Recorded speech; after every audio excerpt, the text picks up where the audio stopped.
to kind of enable enterprises to connect with the customer. Well, enterprises are always connected with customers. So the sales have always happened across the retail channel, but how does IBM help you to do it better? And how does IBM kind of take on the best practices that we've learned across the world and go about creating solutions that can help you make better? This initiative is something that we call as front office digitization. But it's not as complex as it sounds. It's just that the idea is to make sure that the front office for you, which is the store or the e-com channel or your mobile interface, how does that interact with your customers? So we'll be talking about front office digitization, how it's core to our concept of smarter commerce, which we've pioneered in this world today. And finally, last but not the least, I will hand over to a gentleman from Microsoft with whom we actually have a deep working relationship and partnership to ensure that the Microsoft suite of solutions are implemented as part of the front office digitization and smarter commerce concepts. So I will quickly run through this. These are not anything new. These are things that you know. This is your typical customer. The whole point is, as I was thinking about it, I realized that way back when I was at an office. How many of you were there for the dinner yesterday? Okay, so there was this stand-up comic Atul Khatri who said, long back ago, because he's 45, so long, it has to be really long. So similarly for me, it's kind of long back ago. The only channel was that Doordarshan channel, right? And from a television perspective. But now, if you were to look at the kind of influences that are happening, it's almost incredible.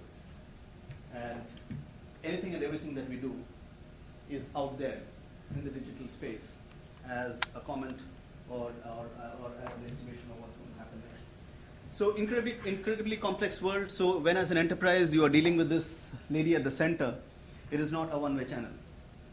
The moment you start interacting with her, it actually dissipates across all the other channels of interactions for her. And let me share with you some very interesting statistics. Now, it's a combination of studies. So at IBM, we have something called as Institute of Business Value, which does a lot of deep-rooted studies across the world, sampling a lot of consumers and CEOs and CMOs and CXOs. So this is particularly a Yahoo and BBDO study, which was very, very interesting. Now, this is a worldwide study, but then it has relevance in the Indian context as well. Now, what percentage of the people who were kind of reached out to would like to share views about the brand experience with other consumers? What do you think? Take a guess at the answer. What percentage would like to share views about the brand experience with other consumers? 30%? 50 to 60. Add both of the figures. Right? Huge. It's huge.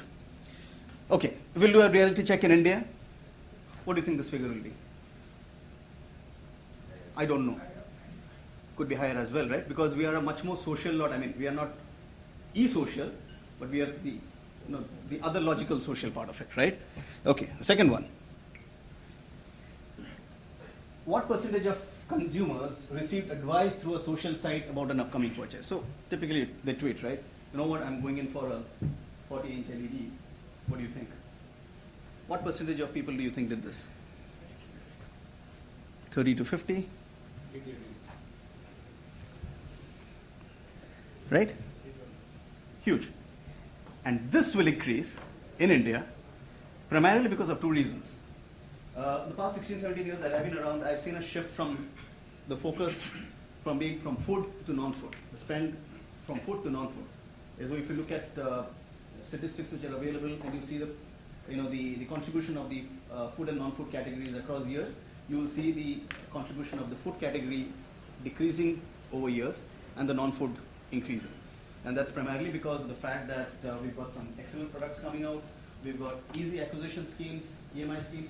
Apple did its best business in 3 years this year.